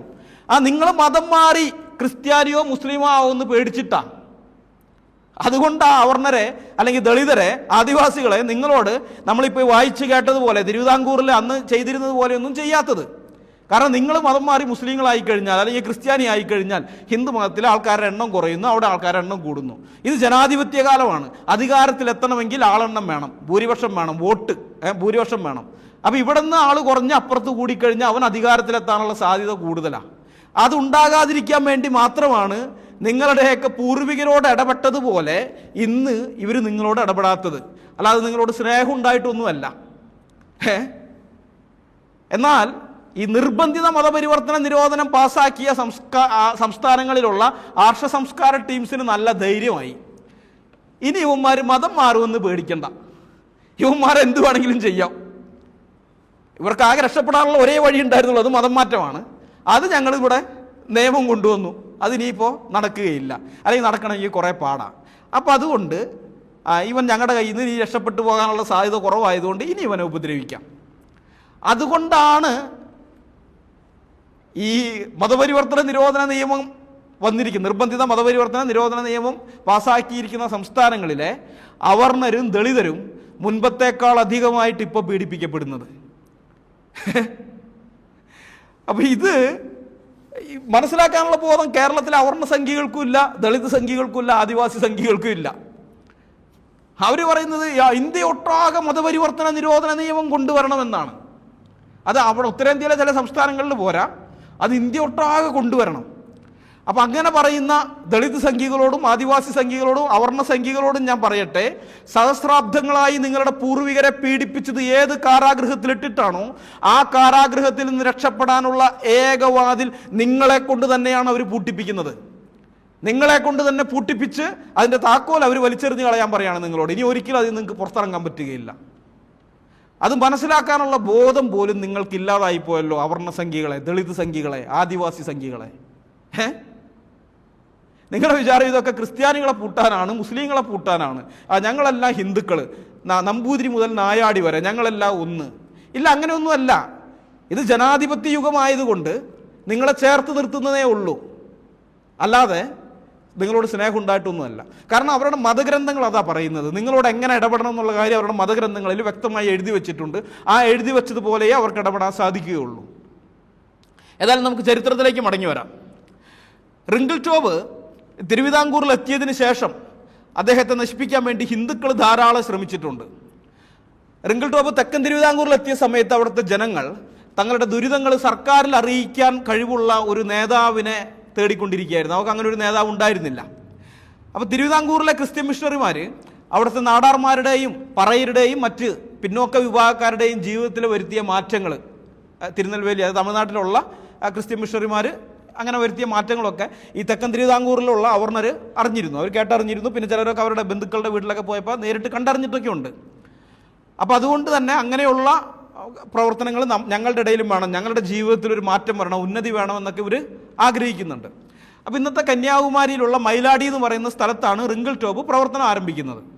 മൈലാടിയിലുള്ള ക്രിസ്ത്യാനികളെ ഉപദ്രവിക്കാൻ പാടില്ല എന്ന് അവിടുത്തെ സർക്കാർ ഉദ്യോഗസ്ഥന്മാരുടെ റിങ്കിൾ ടോബ് ആവശ്യപ്പെട്ടതോടുകൂടി അവിടെയുള്ള ജനങ്ങൾ അദ്ദേഹത്തിലൊരു നേതാവിനെ കണ്ടെത്തുകയാണ്. അപ്പോൾ ബ്രാഹ്മണ മതക്കാർക്ക് പെട്ടെന്ന് തന്നെ ഇതിൻ്റെ അപകടം മനസ്സിലായി. തങ്ങൾ അടിച്ചമർത്തി വച്ചിരിക്കുന്ന ഈ ജനതയ്ക്ക് വേണ്ടി സംസാരിക്കാൻ ആളുണ്ടായാൽ അത് തങ്ങളുടെ മേധാവിത്വത്തിന് മാത്രമല്ല തങ്ങളുടെ മതത്തിനും ദോഷം ചെയ്യും എന്നുള്ളത് അവർക്ക് മനസ്സിലായി. കാരണം ആ മതത്തിൻ്റെ ഘടന അങ്ങനെയുള്ളതാണ്. ആ മതം ജനനത്തിൻ്റെ പേരിൽ മനുഷ്യരെ ഓരോരോ തട്ടുകളായി തിരിച്ച് അവരുടെ അധ്വാന ഫലം ചൂഷണം ചെയ്തുകൊണ്ട് ബ്രാഹ്മണരെ തീറ്റിപ്പോറ്റുന്ന ഒരു സെറ്റപ്പാണ് ആ മതത്തിനകത്തുള്ളത്. അപ്പോൾ തങ്ങൾ അടിച്ചമർത്തി വച്ചിരിക്കുന്ന, തങ്ങൾ ചൂഷണം ചെയ്തുകൊണ്ടിരിക്കുന്ന ഈ ആൾക്കാർക്ക് വിദ്യാഭ്യാസം നൽകി അവരെ സ്വതന്ത്രരാക്കി കഴിഞ്ഞാൽ പിന്നെ തങ്ങൾക്ക് അവരെ ചൂഷണം ചെയ്യാൻ പറ്റില്ല. അപ്പോൾ ഈ മതത്തിൻ്റെ ഈ ഘടന തകർന്നു പോകും. അപ്പോൾ ഇത് തിരിച്ചറിഞ്ഞുകൊണ്ടാണ് അവർ റിങ്കിൾ ടോബിനെതിരെ തിരിയുന്നത്. അവർ പുതുതായി ക്രിസ്ത്യാനികളായി തീർന്ന ആൾക്കാരെയൊക്കെ ഭരണകൂടത്തിൻ്റെ എല്ലാ ഉപകരണങ്ങളും ഉപയോഗിച്ച് വളരെയധികം പീഡിപ്പിച്ചു. കാരണം ആ പീഡനം കണ്ട് മറ്റുള്ളവർ ക്രിസ്ത്യാനികളാകാൻ പാടില്ല, അതായിരുന്നു അവരുടെ ചിന്ത. പക്ഷെ പ്രയോജനമൊന്നും ഉണ്ടായില്ല. കൂടുതൽ ആളുകൾ ക്രിസ്ത്യാനികളായിക്കൊണ്ടിരുന്നു. പീഡനവും അതനുസരിച്ച് വർദ്ധിച്ചുകൊണ്ടിരുന്നു. റിങ്കിൾ ടോബ് 1816 മിഷണറിയായി ശ്രീലങ്കയിലേക്ക് പോയി. അപ്പോൾ അദ്ദേഹം ഇന്ത്യ വിട്ട് പോയി കഴിഞ്ഞതിന് ശേഷവും തിരുവിതാംകൂർ ഭരണകൂടത്തിൻ്റെ ക്രിസ്ത്യൻ പീഡനം തുടർന്നുകൊണ്ടിരുന്നു. ധാരാളമായിട്ടുള്ള പീഡനം ഉണ്ടായിരുന്നു. നമ്മൾ സഭാചരിത്രമൊക്കെ നോക്കണം, അക്കാലഘട്ടത്തിലുള്ള കാര്യങ്ങൾ രേഖയാക്കി വച്ചിരിക്കുന്നത്. CM ആഗൂറിൻ്റെ ചർച്ച് ഹിസ്റ്ററി ഓഫ് ട്രാവൻകൂറിൽ ഇത്തരം പീഡനങ്ങളെക്കുറിച്ച് പറയുന്നുണ്ട്. അപ്പോൾ അതിന്ന് ഈ റിങ്കിൾ ടോബ് വിട്ടുപോയതിന് ശേഷം 1816 അദ്ദേഹം വിട്ടുപോയതിന് ശേഷമുള്ള ആ പീഡനം അതിനെക്കുറിച്ച് പറഞ്ഞിരിക്കുന്നത് ഈ പുസ്തകത്തിൻ്റെ പേജ് 56-57 ഞാൻ അതിൽ വായിക്കാം.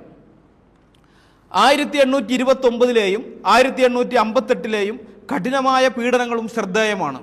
ക്രിസ്ത്യാനികളെ ഉപദ്രവിക്കുകയും അശുദ്ധമായ ജോലികൾ ചെയ്യാനും വിഗ്രഹാരാധനയിൽ പങ്കെടുക്കാനും അവരെ നിർബന്ധിക്കുകയും ചെയ്തു. അവരെ മർദ്ദിക്കുകയും ചങ്ങലക്കിടുകയും പലവിധ കള്ളാരോപണങ്ങൾ ചുമത്തി ജയിലിൽ അടയ്ക്കുകയും ചെയ്തു. ക്രിസ്ത്യൻ വീടുകൾ, പള്ളികൾ, സ്കൂൾ മുറികൾ, മിഷണറി കെട്ടിടങ്ങൾ എന്നിവ കൊള്ളയടിക്കുകയും തീയിട്ട് നശിപ്പിക്കുകയും ചെയ്തു. മിഷണറിമാർ പരസ്യമായി അപമാനിക്കപ്പെട്ടു. ക്രിസ്ത്യൻ സ്ത്രീകൾ ചന്തകളിലും ഹൈവേകളിലും വെച്ച് ശല്യപ്പെടുത്തപ്പെടുകയും അവരുടെ മേൽവസ്ത്രം നീക്കം ചെയ്യാൻ നിർബന്ധിതരാവുകയും മറ്റ് നിന്ദകൾക്ക് വിധേയരാവുകയും ചെയ്തു. ഇത് ക്രിസ്തുമതത്തെ തകർക്കാനുള്ള വിപുലവും വലിയതുമായ ഒരു ശ്രമമായിരുന്നു.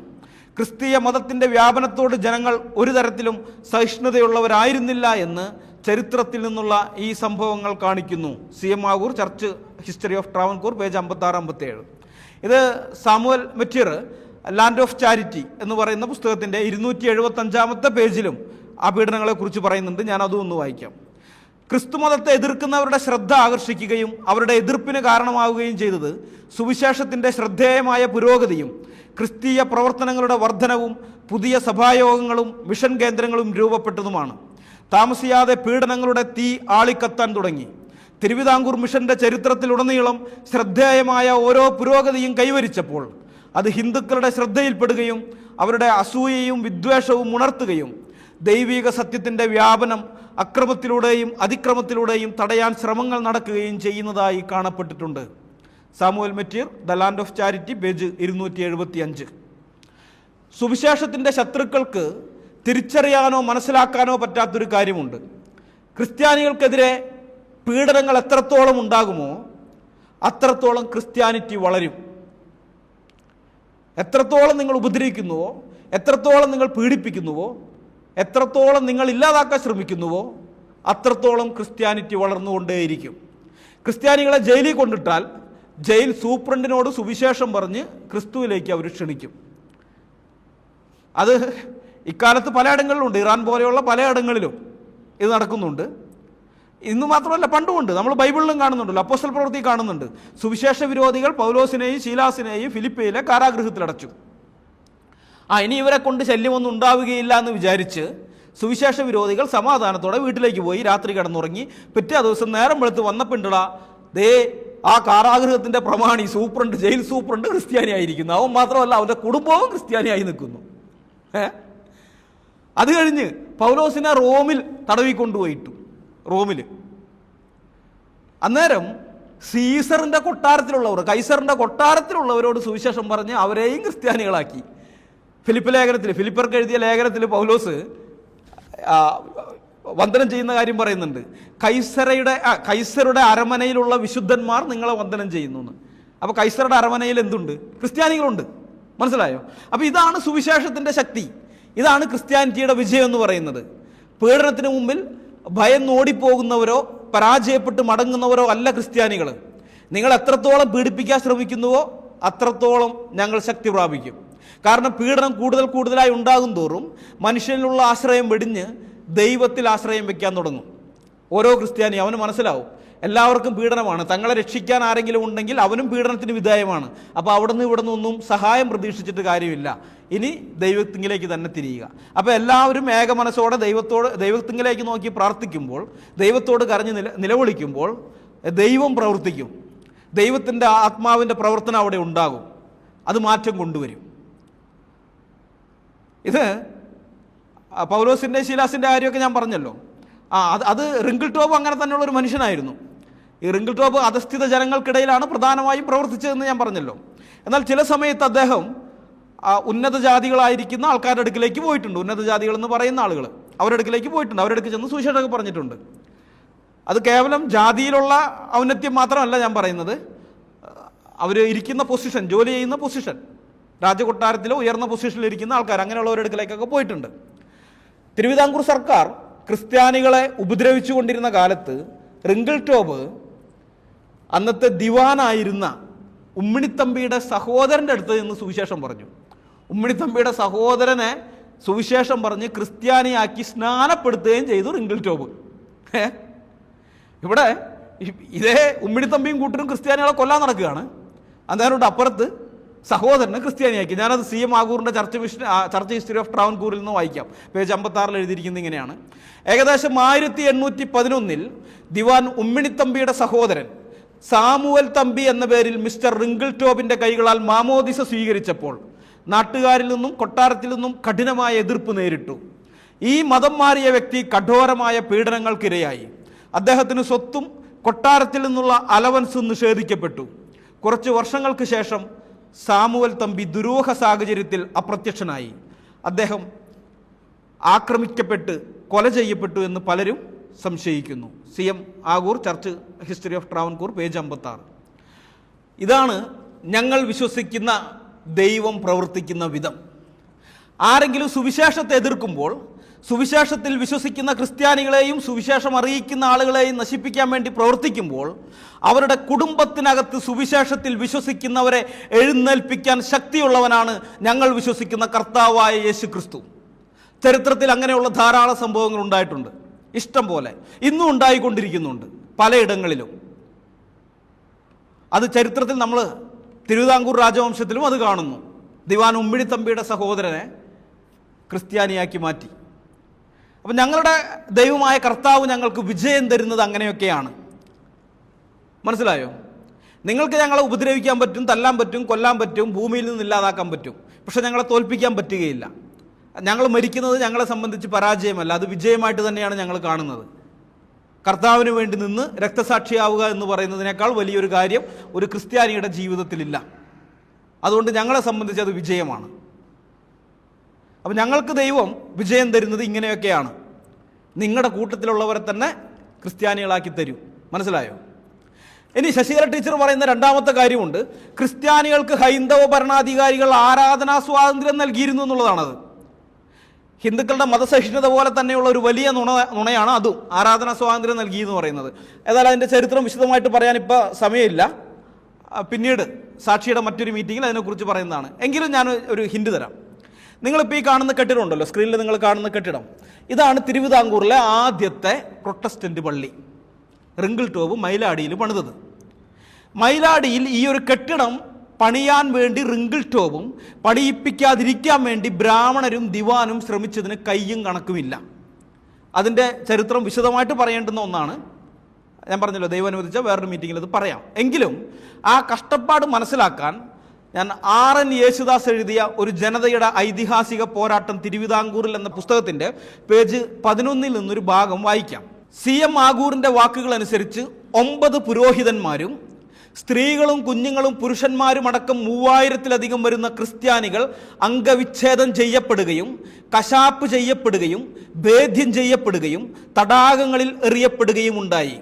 അങ്ങനെ മൈലാടിയിൽ പള്ളി വയ്ക്കാനുള്ള അനുവാദവുമായി ബന്ധപ്പെട്ട പ്രശ്നങ്ങൾ തിരുവിതാംകൂറിലുണ്ടായ ഒരു യുദ്ധത്തിന് പോലും പ്രധാന കാരണമായി എന്ന് പറയാം. RN യേശുദാസ്, ഒരു ജനതയുടെ ഐതിഹാസിക പോരാട്ടം തിരുവിതാംകൂറിൽ, പേജ് 11. പ്രൊട്ടസ്റ്റന്റ് ക്രിസ്ത്യാനികൾക്കേ ദൈവത്തെ ആരാധിക്കാൻ വേണ്ടി ഒരു കെട്ടിടം പണിയാനുള്ള അനുവാദം കിട്ടാൻ അവർ കൊടുക്കേണ്ടി വന്ന വിലയാണിത്. 9 പുരോഹിതന്മാരടക്കം സ്ത്രീകളും കുട്ടികളും പുരുഷന്മാരുമായ 3000-ഓളം ആളുകൾ.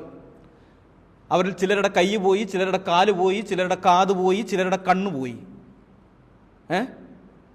കൂടാതെ ഒരു വലിയ യുദ്ധം ഉണ്ടായി, മക്കാളയും ഉമ്മിണിത്തമ്പിയും തമ്മിലുള്ള യുദ്ധം.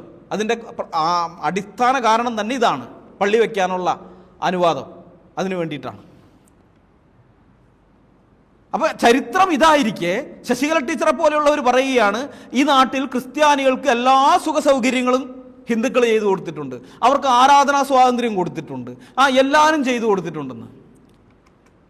ഈ കാവ്യ ഭീകരന്മാർ ചരിത്രത്തെ ബലാത്സംഗം ചെയ്യുകയാണ്. ചരിത്രത്തെ വ്യഭിചരിക്കുകയല്ല, ചരിത്രത്തെ ബലാത്സംഗം ചെയ്യുകയാണ്. തിരുവിതാംകൂറിലെ പ്രൊട്ടസ്റ്റന്റ് ക്രിസ്ത്യാനികൾക്ക് ദൈവത്തെ ആരാധിക്കാനുള്ള ഒരു കെട്ടിടം പണിയാൻ വേണ്ടിയിട്ട് ഇത്രമാത്രം കഷ്ടത സഹിക്കേണ്ടി വന്നു. അത് ചരിത്രമാണ്, രേഖപ്പെടുത്തപ്പെട്ട് കിടക്കുന്ന ചരിത്രമാണ്. അന്നേരം ഇവർ പറയാണ്, അങ്ങനെയൊന്നുമല്ല, ഞങ്ങൾ എല്ലാ സൗകര്യങ്ങളും ചെയ്തു കൊടുത്തിട്ടുണ്ടെന്ന്.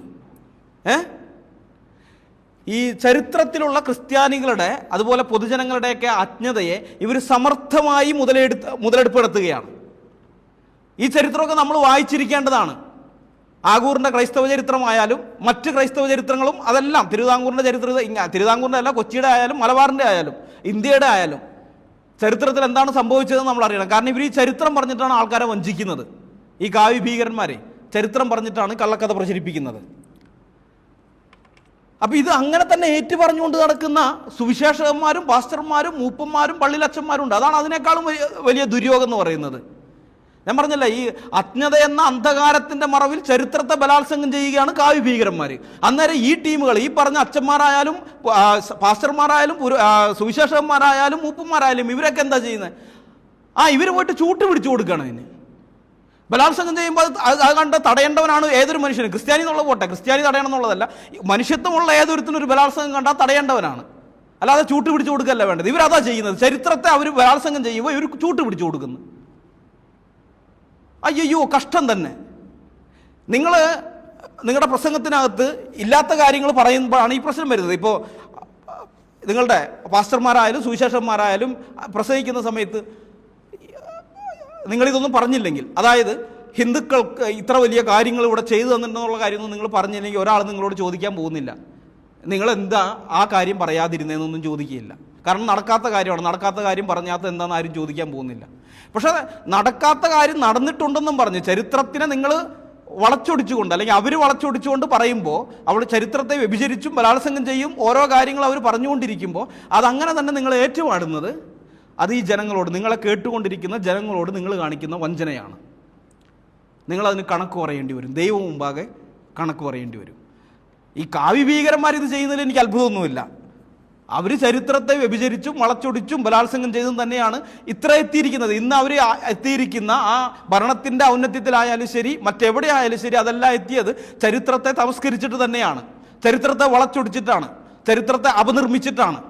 അതുകൊണ്ട് അവർ അങ്ങനെയൊക്കെ ചെയ്യുന്നതിൽ എനിക്ക് അത്ഭുതമൊന്നുമില്ല, അത് സ്വാഭാവികമാണ്. പക്ഷെ അവർ പറയുന്ന ആ കള്ളക്കഥകൾ അതേപടി നിങ്ങളെന്തിനാണ് ഏറ്റുപറയാൻ നിൽക്കുന്നത്? നിങ്ങളെന്തിനാണ് നിങ്ങളുടെ മുമ്പാകിരിക്കുന്ന ജനത്തെ വഞ്ചിക്കുന്നത്? നിങ്ങൾ ചെയ്യുന്നത് മഹാ അപരാധമാണ്. ഒരു സുവിശേഷകനാകട്ടെ, പാസ്റ്ററാകട്ടെ, മൂപ്പനാകട്ടെ, അല്ലെങ്കിൽ പള്ളിയിൽ അച്ഛനാകട്ടെ, ആരുമാകട്ടെ, നിങ്ങളൊരു ക്രൈസ്തവ കൂട്ടത്തിൻ്റെ തലപ്പത്തിരുന്നു കൊണ്ട് ഇത്തരം വ്യാജങ്ങൾ നിങ്ങൾ എന്തിനാണ് പ്രചരിപ്പിക്കുന്നത്? എന്തിനാണ് അതൊക്കെ അടിച്ചു വിടുന്നത്? നിങ്ങളുടെ മുമ്പാകെ ഇരിക്കുന്ന ഈ ജനത്തിൻ്റെ കണക്ക് നിങ്ങൾ ദൈവത്തിൻ്റെ മുമ്പാകെ കൊടുക്കേണ്ടി വരുന്നൊരു ദിവസമുണ്ട്. അത് നിങ്ങൾ മറന്നു പോകരുത്. തലമുറകളെ കള്ളം പറഞ്ഞ് വഴിതെറ്റിച്ചതിൻ്റെ ശാപം നിങ്ങൾ ഏറ്റെടുക്കേണ്ടി വരും. അതുകൊണ്ടാണ് പറയുന്നത്, ചരിത്രത്തിൽ നടന്ന കാര്യങ്ങൾ എന്താണോ അത് പറയുക. അത് പറയാൻ കുറച്ച് ബുദ്ധിമുട്ടാണ്, കാരണം ചരിത്രം പഠിക്കണം. ഒന്നാമത് വായിക്കണം, പഠിക്കണം, എന്നിട്ട് അടുക്കി വെച്ച് പറയണം. ഇനി പറയുമ്പോൾ പല ആൾക്കാരുടെയും വിരോധം നേരിടേണ്ടി വരും. എനിക്കറിയാം, ഈ പ്രസംഗമൊക്കെ കേട്ട് കഴിയുമ്പോൾ എൻ്റെ കുടുംബത്തിൽ തന്നെയുള്ള, നിങ്ങൾക്ക് എൻ്റെ പേര് കേൾക്കുമ്പോൾ തന്നെ അറിയാലോ, ഞാൻ ഒരു ഹിന്ദു കുടുംബത്തിൽ നിന്ന് കർത്താവിനെ അറിഞ്ഞ് കർത്താവിനെ വിളിച്ച് ഇങ്ങോട്ട് ഞാൻ വന്ന ആളാണ്. എന്നാൽ എൻ്റെ കുടുംബക്കാരും ബന്ധുക്കാരും ഒക്കെ ഇപ്പോഴും ഹിന്ദുക്കളായിട്ട് തന്നെയാണ് ഇരിക്കുന്നത്. അപ്പോൾ ഇതൊക്കെ അവർ കേട്ട് കഴിയുമ്പോൾ അവർക്ക് എന്നോട് സ്വാഭാവികമായിട്ടും വിഷമമൊക്കെ ഉണ്ടാവും, എനിക്കറിയാം. എന്നാലും അത് വിഷയമല്ല, അതൊന്നും വിഷയമില്ല എന്ന് വെച്ചിട്ട് തന്നെയാണ് പറയുന്നത്. അപ്പോൾ ഇങ്ങനെ പല ബന്ധങ്ങൾക്കും ഇതൊക്കെ വരും, അതൊക്കെ ശരിയാണ്. പക്ഷേ സത്യം പറയണം, സത്യം പറയണം. ചരിത്രത്തിൽ എന്ത് നടന്നോ അത് പറയണം. അല്ലാതെ ഈ നുണ പറഞ്ഞ് നിങ്ങളുടെ കേൾവിക്കാരെ നിങ്ങൾ വഞ്ചിക്കരുത്. ഇതിനു മുമ്പ് നിങ്ങളിങ്ങനെ നുണ പറഞ്ഞുകൊണ്ടിരുന്നവന്മാരാണ്.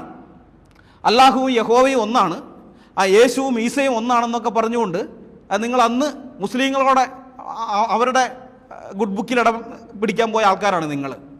ആ കള്ളം വിശ്വസിച്ച് അനേകർ വഞ്ചിതരായിട്ടുണ്ട്. ഞങ്ങൾ വർഷങ്ങളോളം അധ്വാനിച്ചിട്ടാണ് അത്തരം കള്ളങ്ങളിൽ നിന്ന് ജനങ്ങളെ വിടിവിച്ചെടുത്തത്. അപ്പോൾ അതുപോലെ തന്നെയുള്ള മറ്റൊരു കള്ളമാണ് ഇതും.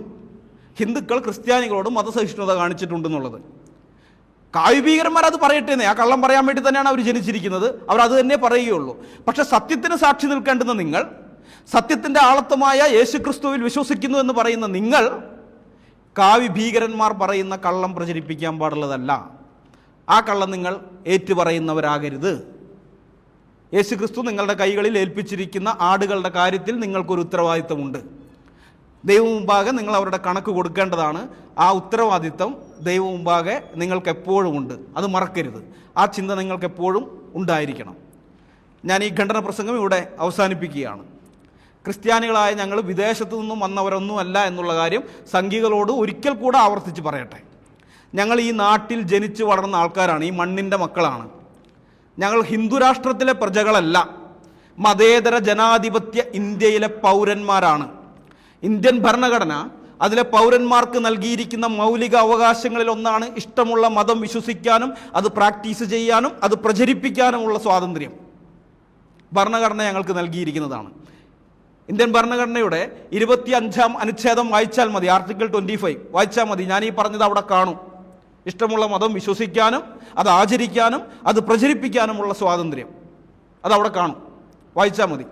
അപ്പം ഞങ്ങൾ ഇന്ത്യൻ ഭരണഘടന അനുസരിച്ച് ഞങ്ങൾ വിശ്വസിക്കും, ഞങ്ങൾ ആചരിക്കും, ഞങ്ങളത് പ്രചരിപ്പിക്കുകയും ചെയ്യും. മൂന്നാമത് പറഞ്ഞത് ഞാൻ ഊന്നി പറയുന്നു, ഞങ്ങളത് പ്രചരിപ്പിക്കുകയും ചെയ്യും. മനസ്സിലായോ? കാരണം അത് ഭരണഘടന നൽകുന്ന സ്വാതന്ത്ര്യമാണ്, അവകാശമാണ്, മൗലിക അവകാശമാണ്. അപ്പോൾ നിങ്ങൾക്ക് ഇന്ത്യൻ ഭരണഘടന അനുസരിച്ച് ജീവിക്കാൻ ബുദ്ധിമുട്ടുണ്ടെങ്കിൽ നിങ്ങൾക്ക് ഇന്ത്യ വിട്ടു പോകാം, പൊക്കോ, ഞങ്ങൾ ആരും തടയാനില്ല. നിങ്ങൾ പൊക്കോ, ഞങ്ങൾ ഇവിടെയൊക്കെ തന്നെ കാണും. പിന്നെ ഞങ്ങളെ ഈ നാട്ടിൽ നിന്ന് ഓടിച്ചു വിടാമെന്നൊക്കെ നിങ്ങൾ വ്യാമോഹിക്കേണ്ട, ഞങ്ങൾ അങ്ങനെ ഓടിപ്പോകുന്നവരുമല്ല. ഞങ്ങളുടെ വിശ്വാസത്തെ ഇല്ലാതാക്കാമെന്നും നിങ്ങൾ വ്യാമോഹിക്കേണ്ട, നടക്കുന്ന കാര്യമല്ല അത്. നിങ്ങളെക്കാളൊക്കെ വലിയ വലിയ പുള്ളികൾ, റോമാ സാമ്രാജ്യം അടക്കമുള്ള വലിയ പുള്ളികൾ ശ്രമിച്ചിട്ടും നടക്കാത്ത കാര്യമാണ്. നിങ്ങൾ ശ്രമിച്ചാലും നടക്കുകയില്ല. കാരണം മരണത്തെ ജയിച്ച് ഉയർത്തെഴുന്നേറ്റവനിലാണ് ഞങ്ങൾ വിശ്വസിക്കുന്നത്. അതുകൊണ്ട് തന്നെ മരണത്തെ കാണിച്ച് ഞങ്ങളെ പേടിപ്പിക്കാമെന്ന് വിചാരിക്കേണ്ട, അത് വ്യാമോഹമാണ്. ഞങ്ങൾക്ക് നിങ്ങളോട് വെറുപ്പോ പകയോ വിദ്വേഷമോ ഒന്നുമില്ല, സ്നേഹം മാത്രമേ ഉള്ളൂ. അതുകൊണ്ടാണ് നിങ്ങൾ ഞങ്ങളെ ഉപദ്രവിച്ചാലും ഞങ്ങൾ പിന്നെയും പിന്നെയും നിങ്ങളുടെ അടുക്കൽ സുവിശേഷവുമായിട്ട് വരുന്നത്. കാരണം നിങ്ങളുടെ രക്ഷയ്ക്ക് സുവിശേഷമല്ലാതെ മറ്റൊരു മാർഗവുമില്ല എന്നുള്ള കാര്യം ഞങ്ങൾക്ക് നന്നായിട്ടറിയാം. നിങ്ങളുടെ നല്ല സകല മനുഷ്യരുടെയും രക്ഷയ്ക്ക് സുവിശേഷമല്ലാതെ മറ്റൊരു മാർഗമില്ല, മറ്റൊരു വഴിയില്ല. അതുകൊണ്ടാണ് നിങ്ങളുടെ അടുക്കിലേക്ക് ആ കാര്യവുമായിട്ട് ഞങ്ങൾ പിന്നെയും വരുന്നത്. അപ്പോൾ സുവിശേഷത്തിൽ വിശ്വസിച്ച് നിങ്ങളുടെ ആത്മാവിൻ്റെ രക്ഷ കണ്ടെത്തുവാൻ നിങ്ങളെ ബുദ്ധി ഉപദേശിച്ചുകൊണ്ട് ഞാൻ നിർത്തുകയാണ്. നിങ്ങൾക്കെല്ലാവർക്കും നന്മ വരട്ടെ. അതിന് നല്ലവനും നന്മ ചെയ്യുന്നവനുമായ യേശു ക്രിസ്തുവിലേക്ക് വരാൻ നിങ്ങൾക്ക് കഴിയുമാറാകട്ടെ എന്ന് പ്രാർത്ഥിച്ചുകൊണ്ട് ഞാൻ എൻ്റെ വാക്കുകളോട് അവസാനിപ്പിക്കുകയാണ്. ദൈവത്തിൻ്റെ നാമം വാഴ്ത്തപ്പെടുമാറാകട്ടെ. ആമേൻ.